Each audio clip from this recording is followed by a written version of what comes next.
Salut à tous, on est en live et c'est parti pour un nouvel épisode des interviews des doers en Afrique. Je suis avec Benjamin, Benjamin de Possible.Africa, le média sur lequel sera diffusée cette interview. Et aujourd'hui, on est avec Cédric qui a fondé le startup studio M Studio. Cédric, sans trêve, sans trop parler, je te laisse introduire, nous en dire un peu plus. Bonjour Yann, merci beaucoup, merci de nous laisser un peu de temps là pour présenter le studio. Donc ça s'appelle M Studio, M pour mobile et pas pour Mango parce que mon nom de famille et Mango ça n'a rien à voir. Pourquoi le mobile? C'est parce que ça reste quand même l'interface de l'Afrique. Aujourd'hui, les gens sont principalement aujourd'hui utilisent et consomment du digital grâce au mobile. Et le mobile, en fait, c'est un peu mon background. J'ai été entrepreneur dans la tech, principalement dans le mobile. Et donc, tout, on va dire, ça a du sens de rester dans le même domaine d'activité dans lequel on connaît. Donc, le Startup Studio, c'est quoi? Alors, le Startup Studio, ça a déjà fait ses preuves ailleurs dans le monde.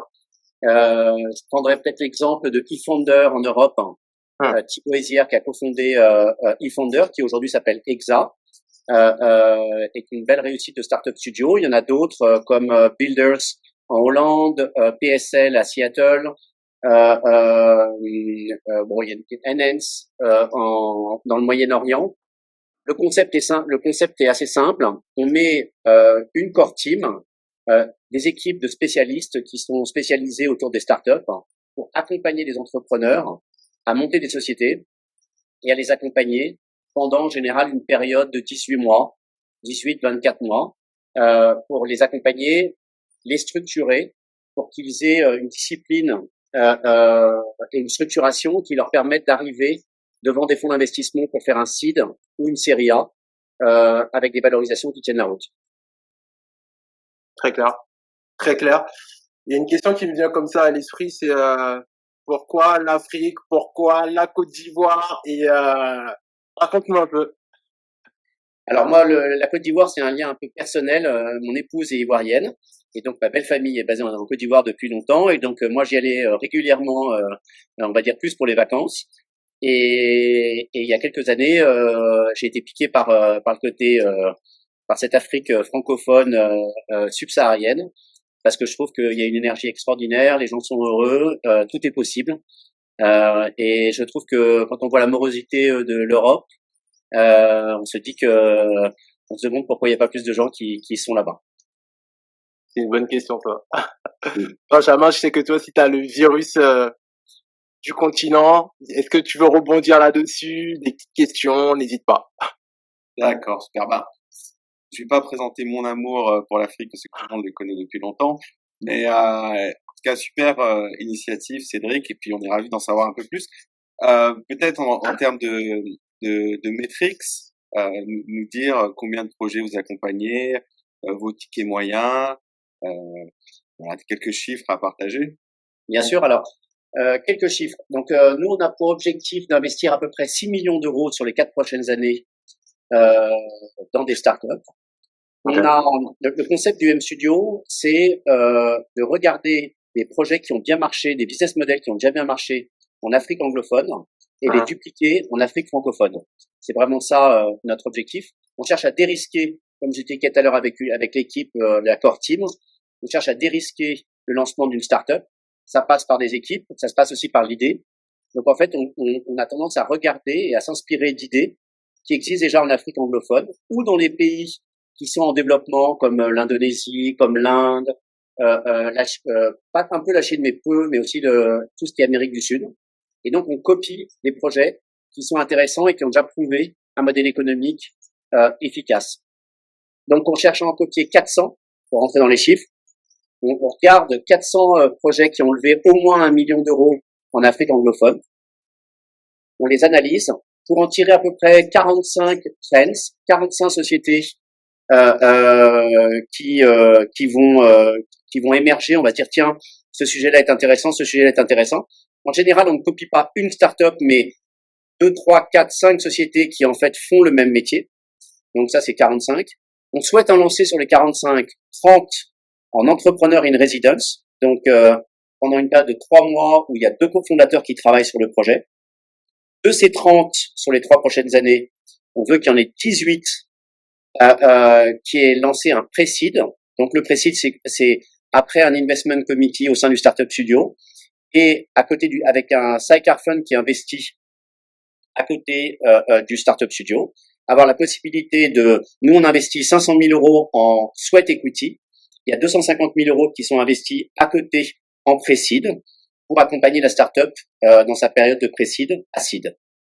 On espère que de ces 18, il y en ait au moins 12 qui sortent en seed, et de ces seed, on espère qu'il y en aura au moins 9 qui feront des séries A. Donc en fait, c'est un entonnoir de chiffres. On peut aussi espérer que ça puisse être plus que ce que je viens de vous donner comme chiffre, mais c'est un peu le résultat final. Et ce qu'on espère aussi, c'est que ces 9 sociétés puissent à peu près créer, puisque c'est quand même 9 sociétés qui auront donc passé leur série A ou série B, elles aient créé au moins 1000 emplois dans la région, et qu'elles aient atteint au moins un minimum de 80 millions de chiffre d'affaires annuel au total. Voilà, donc cumulé. Au minimum. C'est très clair. Très clair. Vous avez des verticales particulières ou c'est vraiment exhaustif en termes de secteur d'activité? Donc c'est exhaustif en termes d'activité. On peut aller de l'agritech. En fintech, en fait, il y a beaucoup de verticales au sein de la fintech. Dans l'insurtech, il y a plusieurs verticales. Dans l'agritech, il y a plusieurs verticales. Dans la cleantech, dans l'edtech aussi, il y a plusieurs verticales. Donc on va regarder les verticales qui matchent aussi l'environnement d'Afrique francophone, c'est-à-dire qu'elles ne matchent pas tous. Je prends un exemple tout bête, mais par exemple sur tout ce qui est mobile banking, en Afrique francophone, le mobile money est très développé. C'est même la zone où le mobile money est le plus développé au monde, presque aujourd'hui, avec le Kenya.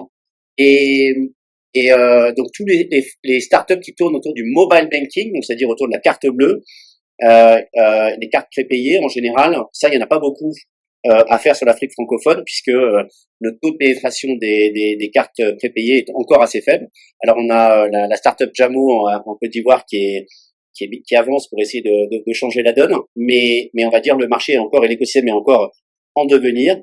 Donc, on va bien sûr se concentrer sur des startups où l'écosystème est à peu près le même pour appliquer, on va dire, un modèle économique qui puisse s'appliquer sur un écosystème qui fonctionne déjà. Très clair. Il y a une question que je me pose, c'est aujourd'hui, je suis un entrepreneur typiquement. Je viens frapper à la porte de M Studio. C'est vous qui nous apportez l'idée. Donc, du coup, c'est en plateau d'argent et je porte la casquette d'un CEO ou j'ai quand même la casquette de l'entrepreneur. Comment ça se passe concrètement? Donc nous, en fait, en tant que Startup Studio, on se positionne comme le 3e cofondateur. Donc les cofondateurs sont des cofondateurs, c'est eux qui portent le projet. C'est tellement eux qui portent le projet qu'ils sont 100% départ au démarrage. On a 0% au démarrage. Nous, on apporte une idée. On considère qu'une idée, elle vaut 0. Parce qu'en fait, ce qui est important dans une idée, c'est de l'exécuter correctement. Et donc, c'est aux cofondateurs de bien l'exécuter. Ce qu'on apporte juste, c'est des réflexions. Donc, par exemple, on a eu des cofondateurs qui sont venus nous voir en disant voilà, moi je suis bon en agritech, ou le sujet agritech est un vrai sujet qui m'intéresse, j'aimerais bien regarder tel sujet, et à ce moment-là nous on regarde un peu dans notre panel de nos fameux 400 startups qui ont déjà levé de l'argent en Afrique anglophone et on voit celles qui pourraient matcher, et là on rentre dans un process qui dure à peu près 2 mois de trouver la bonne idée avec le cofondateur et après de matcher le CEO et le CTO, puisqu'en fait, nous, on ne démarre pas un entrepreneur in residence si on n'a pas 2 cofondateurs. On ne veut pas de single founder, on veut 2 cofondateurs. Et donc, c'est dans cette période où, en fait, on construit l'idée ensemble. Donc, l'idée, elle appartient à personne, mais par contre, on doit se l'approprier d'une certaine manière, puisque on l'a construit ensemble. Très clair. Bien. Aujourd'hui, j'ai vu que ces 3 boîtes. Allez, ça va. J'ai vu aujourd'hui ces 3 boîtes que vous accompagnez, qui sont en tout cas sur le site internet, Tagini, Jolie et Lonia, c'est ça? Je sais pas si j'ai bien prononcé, par contre, tu me diras. Presque. Bah, écoute, justement, sur ces 3 boîtes, j'aimerais bien que tu me fasses un retour d'expérience, sur déjà, le travail de compréhension du marché. Est-ce que ça va se faire sur le terrain ou ça reste vraiment théorique? Je sais qu'il y a peu de documentation aujourd'hui sur des marchés en Afrique de l'Ouest et même en Afrique plus généralement, mais comment ça se passe concrètement aujourd'hui pour analyser le marché et pour ensuite exécuter, enfin, démarrer le programme Entrepreneur in Residence? Alors, tout d'abord, je pense que les 3 sociétés qu'on a lancées sont intéressantes parce qu'elles reflètent des profils différents. En fait, nous aujourd'hui, dans les fondateurs, on cherche 3 types de profils. On cherche des repeat entrepreneurs, ce qu'on appelle des second line founders, donc c'est grosso modo des head of product, des head of marketing, des head of sales, des tech leads qui étaient numéro 2 dans des startups, qui ont déjà une expérience startup, mais n'étaient pas CEO, CTO et qui veulent devenir cofondateurs et CEO et CTO. Donc c'est la deuxième catégorie. La troisième catégorie sont les bons élèves. Ça peut être des bons élèves tech ou des bons élèves en commerce ou en droit, et qui souvent ont fait un peu de cabinet de consultants en plus, et donc qui ont en général une forte capacité d'exécution. Peut-être un peu moins d'impétence au risque, mais une plus grosse capacité d'exécution. Et donc en fait ça reflète un peu les trois profils là pour le moment dans Lonia, Tajiri et Jolie. Et on verra. Là, c'est les 3 premiers projets qu'on a lancés. On lance 3 nouveaux projets au mois de mai. Donc il y a 3 nouvelles entreprises qui arrivent au mois de mai, fin mai, qui sont déjà dans le pipeline de sourcing dont on a parlé tout à l'heure, et 3 de plus qui arriveront en septembre. Ce qui fait que cette année, je pense qu'on sera à peu près à 9 ou 10 startups qu'on espère avoir lancées en EIR. Et donc dans l'EIR, pour venir à ta question, le market fit, c'est un des sujets les plus importants. C'est-à-dire, alors est-ce qu'on reste sur sa chaise et on réfléchit à une idée? Non. En fait, on va sur le terrain. Très vite, on a un MVP, donc un petit produit à montrer au consommateur pour voir si il réagit positivement à l'offre qu'on veut lui proposer. Est-ce que la value proposition qu'on lui apporte c'est la bonne? Est-ce que c'est la même en Afrique anglophone? Parce qu'elle peut éventuellement le besoin peut être le même, mais la manière de présenter la value proposition n'est pas la même. Et donc, en fait, on va sur le terrain. Chaque startup doit valider avec au moins 100 clients pendant les 3 mois son produit. On en tire des leçons. On doit être à l'écoute. On doit être à l'écoute des clients et écouter leurs remarques, leurs conseils, leur avis pour essayer d'adapter au mieux le produit. Donc, en fait, c'est vraiment un des éléments clés de l'EIR, c'est d'aller sur le terrain avec un produit, d'aller rencontrer son client, construire un persona ou des personas qui correspondent à sa cible, les avoir bien identifiés, les avoir bien compris, avoir compris quels étaient, on va dire, les messages clés pour faire passer tel produit et tel produit, les avoir, s'être imprégné en fait de ces personas pour pouvoir après commencer le go-to-market lorsqu'on sort de l'EIR. Donc on est beaucoup sur le terrain et on est beaucoup avec le client. C'est ça qui est important. Super. Alors, moi, ma question, c'était sur, pour revenir un peu au point que tu disais tout à l'heure, donc pendant 2 mois, 100% l'equity reste à l'entrepreneur, et une fois qu'il y a validation du concept, c'est là où il y a investissement de la part de M Studio. Exactement. Donc en fait, l'investissement intervient 2 mois de sourcing et de matching de cofondateurs, 3 mois d'entrepreneur in residence. À la fin de l'entrepreneur in residence, on a un pitch deck qui est prêt, un market fit qui a été travaillé donc sur le terrain, un business plan sur les 3 prochaines années, un plan de recrutement et un go-to-market sur les 6 prochains mois. Et on passe en investment committee. Le comité est prévu de différents membres de comité qui vont valider si le projet vaut le coup d'être continué, et à ce moment-là rentre dans une phase de pré-seed. À ce moment-là, les fondateurs ont 100% des parts, et après l'IC, on décide d'investir. Donc nous, on investit en tant que studio 500 000 euros en sweat equity, et un fonds d'investissement qui est à côté de nous investit en pré-seed 250 000 euros, lui, en cash. Voilà. D'accord. Donc la répartition des parts se fait seulement après l'IC et pas avant l'IC. Oui. comme dans tout type de fonds en fait, on va dire. Oui, tout à fait. J'avais une deuxième question, peut-être que je vais trop vite, mais sur donc je sais que vous avez des ressources internes métiers qui peuvent accompagner les entrepreneurs. Est-ce qu'on on peut en savoir plus? Qui sont-elles? Qu'est-ce qu'elles font? Alors, aujourd'hui, on a 9 personnes dans la core team qui travaillent donc au quotidien pour les entrepreneurs. Donc, en fait, on a des ressources à disposition des entrepreneurs. On me pose souvent la question en disant, mais est-ce qu'il y en a qui demandent plus? Est-ce que c'est réservé? Est-ce qu'il y a un nombre d'heures réservé? Non. En fait, les entrepreneurs peuvent questionner. Il y a certains entrepreneurs qui sont assez autonomes et qui veulent utiliser la core team qu'à des moments bien précis. D'autres qui vont les solliciter un peu au quotidien. Donc, ça dépend de la nature des cofondateurs.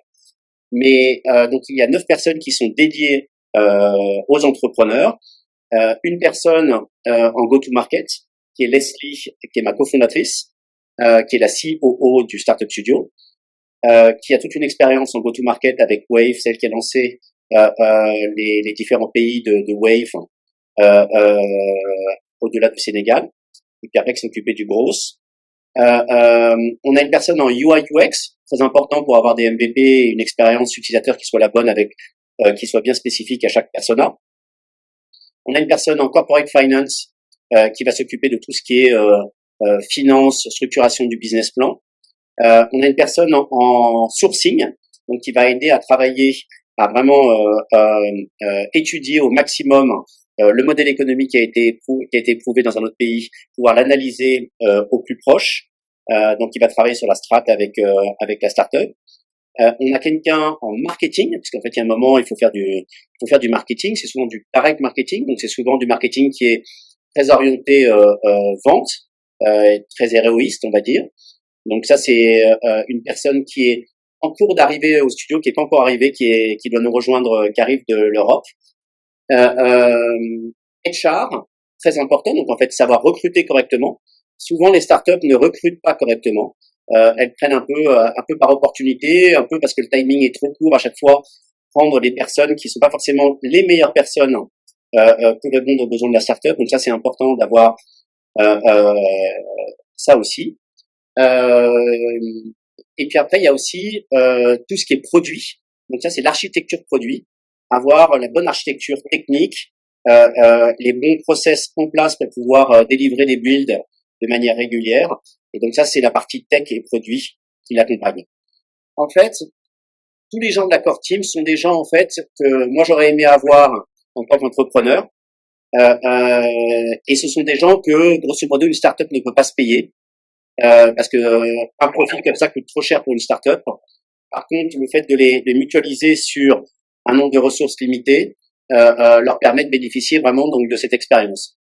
Tous les membres de la core team sont que des gens qui ont travaillé dans les startups, qui ont cette réflexion de startup, l'accompagnement de startup, et qui sont là au sein du Startup Studio à la fois avec cette volonté de partager leur savoir-faire, partager leur expérience et faire bouger les lignes. Un élément que j'ai pas précisé, que j'aurais peut-être dû préciser dès le début, là où on cherche à faire bouger les lignes de notre côté, c'est sur tout ce qui est secteur informel. Donc le Startup Studio est très orienté vers transformer le secteur informel avec si possible une transformation autour des femmes et des jeunes qui sont peut-être ceux qui ont le plus à tirer de la technologie et de l'innovation. Les femmes, c'est parce que souvent c'est celles qui sont les plus sérieuses, c'est celles qui remboursent leurs prêts, c'est elles qui vont faire les bonnes notes, qui vont pouvoir utiliser une application de manière vraiment sérieuse et efficace. Les jeunes, c'est souvent eux qui en fait sont les premiers à capter l'innovation. Ce sont pas les vieux comme moi là qui captent l'innovation, maintenant c'est les jeunes. Et donc voilà, donc c'est faire bouger les lignes. Donc on a cette core team qui à la fois veut transmettre une expérience, accompagner des startups et faire bouger les lignes sur le secteur informel, qui est un sujet qui à mon avis explosif. Si on ne le change pas, on ne le fait pas évoluer. Les nouvelles générations qui arrivent en Afrique, une grande majorité aujourd'hui arrivent dans ce secteur informel, et il faut arriver à le rendre un peu plus formel, à le rendre à protéger les gens aient un minimum de sécurité sociale, éventuellement de protection pour la retraite à terme, pouvoir faire des prêts, faire partie d'un système pour pouvoir grandir, parce que si cette nouvelle génération arrive un peu dans ce foutoir informel, j'ai peur que ce foutoir va grossir et sera pas forcément contrôlable à terme. Je parle pas d'un pays ou d'un autre, mais j'espère que le digital va nous aider à accompagner ça. Super. Très clair. Pour moi, je sais pas si tu avais des questions à Benjamin, mais Moi, pour j'ai moi, une c'est autre très clair. question. J'ai un cas de figure. Alors, je suis entrepreneur au Sénégal. Et est-ce que ça marche pour les autres pays ou pour l'instant, c'est que pour la Côte d'Ivoire? Alors, nous, en fait, notre marché, c'est vraiment l'UMOA. On veut vraiment se focaliser sur l'UMOA comme, on va dire, comme playground. Aujourd'hui, on a beaucoup de gens qui postulent. On a dû recevoir à peu près peut-être 700 ou 800 CV déjà de cofondateurs. On en reçoit à peu près une vingtaine par semaine, 20 à 30 par semaine. Et on en reçoit de toute origine. Donc, on en reçoit du Sénégal, du Bénin, du Togo, bien sûr aussi d'Europe, de la diaspora, en fait, ce qu'on appelle les fameux RIPAT, les expatriés qui reviennent s'installer en Afrique. Et donc, il y a pas mal d'origines différentes. Chacun avec, en plus, c'est amusant parce que chacun avec un peu sa valeur ajoutée qui est un peu différente. Et donc, c'est pas du tout dédié aux Ivoiriens. On commence juste en Côte d'Ivoire parce qu'il fallait bien commencer dans un pays et qu'on a pris quand même le pays qui aujourd'hui représente, on va dire, après 40% de l'économie de l'UMOA. Donc, c'est le plus gros pays de l'UMOA, donc ça vaut le coup d'être dans le plus gros pays pour commencer. Mais en aucun cas, on veut que nos startups restent en Côte d'Ivoire. C'est juste un marché test. Il faut absolument qu'elles soient dans les autres pays. Donc, en fait, ce qu'on demande aux entrepreneurs, c'est de venir faire l'entrepreneur in residence. Alors, tout l'aspect sourcing peut être fait à distance. Donc, les 2 premiers mois peuvent se faire à distance. Mais à partir du moment où on rentre dans l'entrepreneur in residence et qu'après, on est dans nos bureaux avec la core team, le plus efficace, c'est d'être sur Abidjan pour pouvoir bénéficier de la core team, d'être en lien en direct au quotidien avec eux dans nos bureaux. Ça fait partie des choses qu'on apporte, c'est aussi des bureaux gratuits et au-delà de la core team et donc et des cafés gratuits. Et pour les longues nuits d'hiver. Et donc voilà, donc tous les Sénégalais sont les bienvenus, tous les Togolais sont les bienvenus, tous les Béninois sont les bienvenus. On doit surtout pas s'arrêter à la Côte d'Ivoire. Et ma deuxième question, c'est j'ai un projet en early stage. Est-ce que je peux venir vous le présenter et voir s'il pourrait rentrer dans le cadre de l'un de vos programmes, ou bien il faut que je l'abandonne et que je me relance dans une nouvelle aventure? Alors non, c'est une bonne question ça.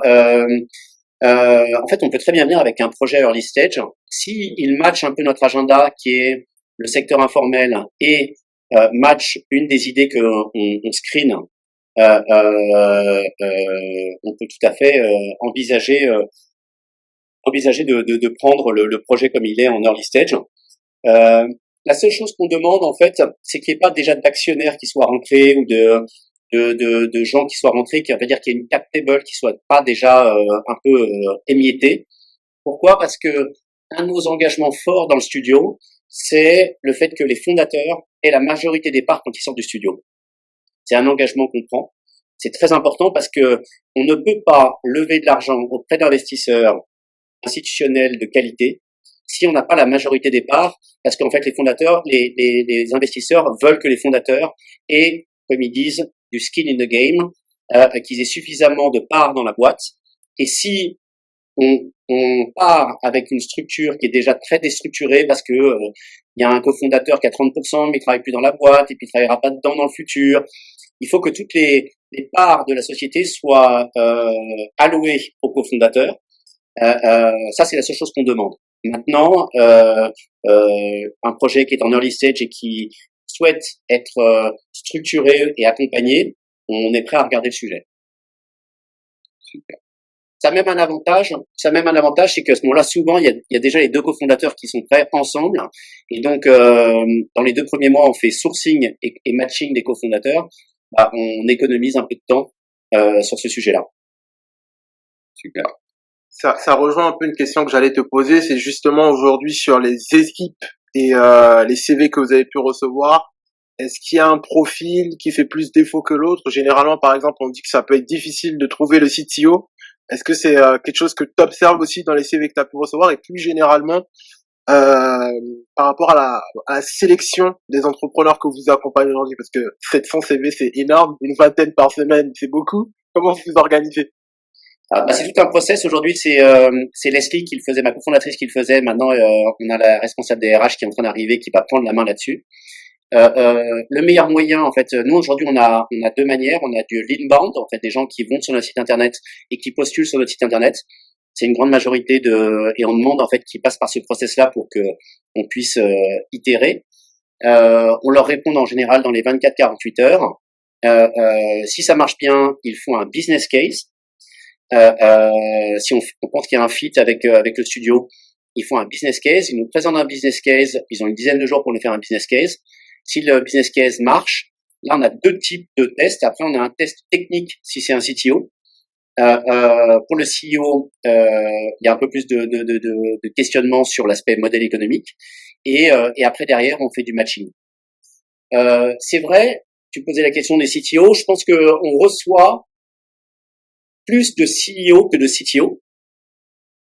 Alors c'est marrant en fait, il y a plein d'éléments que on apprend et à mon avis on n'a pas fini d'apprendre. Mais grosso modo, il y a plus de CEO qui postulent que de CTO.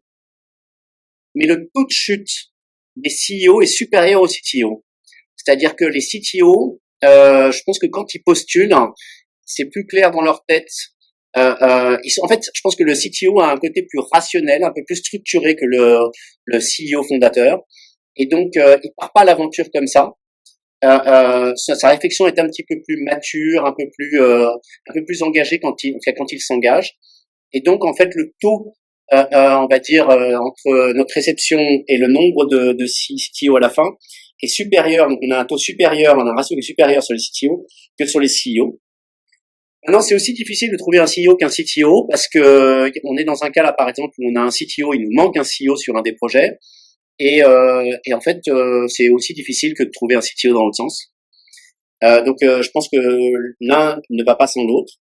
Et le dernier point, on a tendance à trouver des CEO qui peuvent venir de toutes les origines, donc qui peuvent venir d'Europe, qui peuvent venir d'Afrique, qui peuvent venir même des États-Unis ou du Canada. Les CTO, on a plus de sources en fait d'Afrique francophone. C'est-à-dire que il y a quand même de bonnes bases, il y a quand même pas mal de bonnes écoles à la fois en Côte d'Ivoire, mais au Bénin, au Togo, au Sénégal aussi. Il y en a aussi au Maroc, en Tunisie, qui sont prêts à venir en Afrique subsaharienne. Et on a tendance à prendre les CTO plutôt sur le continent africain. Je trouve que les CTO africains ont un avantage. Je suis désolé, j'espère que les CTO européens vont pas se fâcher quand je vais dire ça, mais ils sont beaucoup plus concrets dans le sens où le développement qu'ils font est très souvent en fait proche de la réalité, un peu moins R&D pour de la R&D. Et ce qui les intéresse, c'est l'usage de leurs produits et l'usage de leur software avant tout. Et donc ça en fait des CTO qui sont assez intéressants, qui sont très terrain, qui sont très concrets, pragmatiques. Et en fait, on aime bien ça au sein du Startup Studio. Je dis pas que on prendrait pas des CTO qui arrivent de France ou de Suisse, mais on a trouvé un profil intéressant de CTO en Afrique. Super intéressant. T'as des questions, Benjamin? Je pourrais en parler toute la journée, mais je pense qu'on est limité à 30 minutes. J'ai peut-être une question, une dernière question.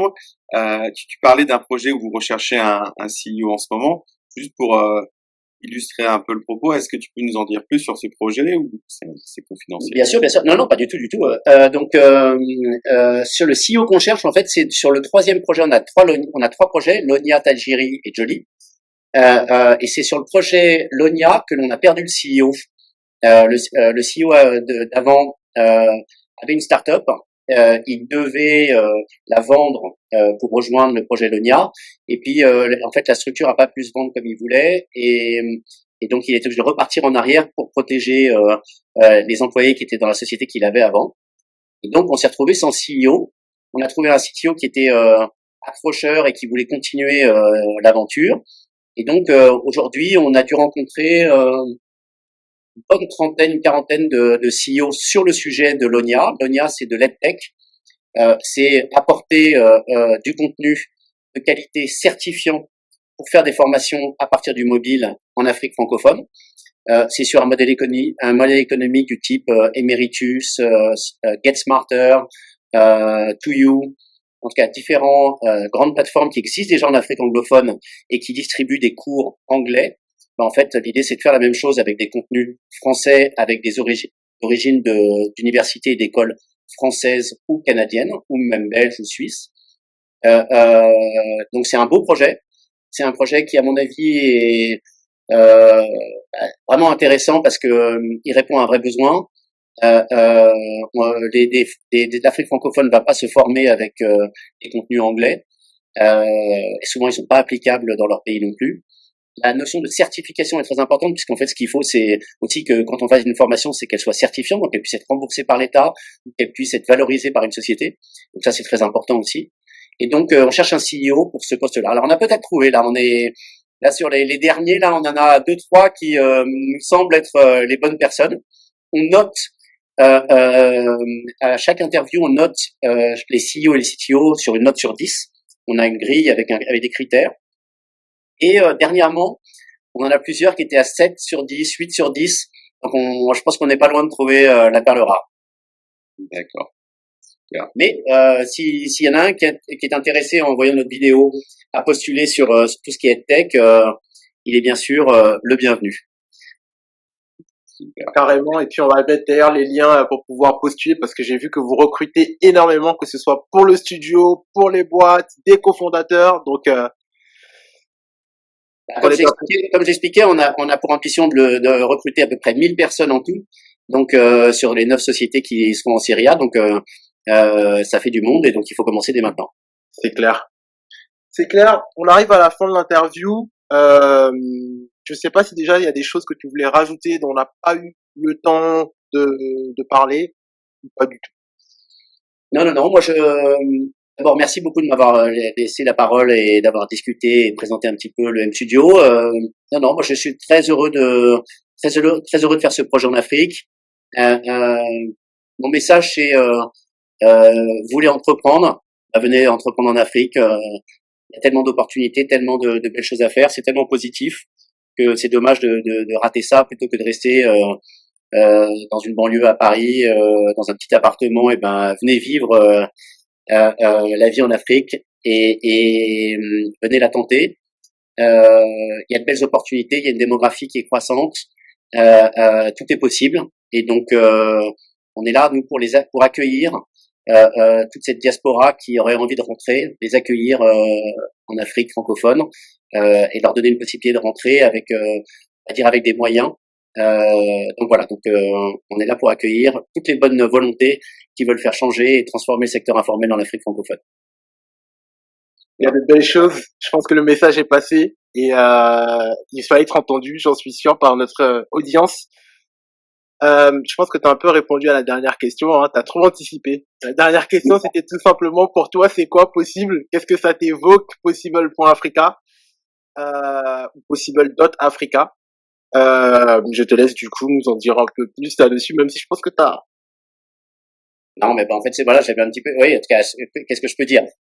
Tout est possible. Vraiment, tout est possible en Afrique. Je dis pas que c'est simple. Il y a beaucoup de choses qui sont complexes aussi et tout n'est pas simple. Mais quand on est entrepreneur, qu'on est dans la tech, et quand on voit l'opportunité qu'est le mobile en Afrique, ce sont des gros piliers, c'est-à-dire la croissance démographique. On pense quand même qu'un enfant sur 2 d'ici 2030 sera né en Afrique. L'utilisation du mobile qui est indétrônable et qui sera pas sur les 10 prochaines années, qui ne bougera pas sur les 10 prochaines années, ça fait déjà 2 piliers sur lesquels on peut s'accrocher. Donc si en plus de ça on a un peu d'énergie, tout est possible. Super. Voilà. Merci Cédric. Tout est possible et j'invite toutes les personnes qui sont arrivées jusqu'ici à candidater si elles sont intéressées, s'il y a des opportunités de M Studio qui leur parlent. Benjamin, un petit mot pour la fin, quelque chose à rajouter? Super. Merci Cédric pour l'interview et félicitations pour ce super projet. De toute façon, toutes les énergies qui peuvent être mises pour apporter de la valeur à ce continent sont intéressantes et Je pense que c'est effectivement un super projet, donc on a hâte d'en savoir plus et de voir l'évolution de M Studio dans le futur.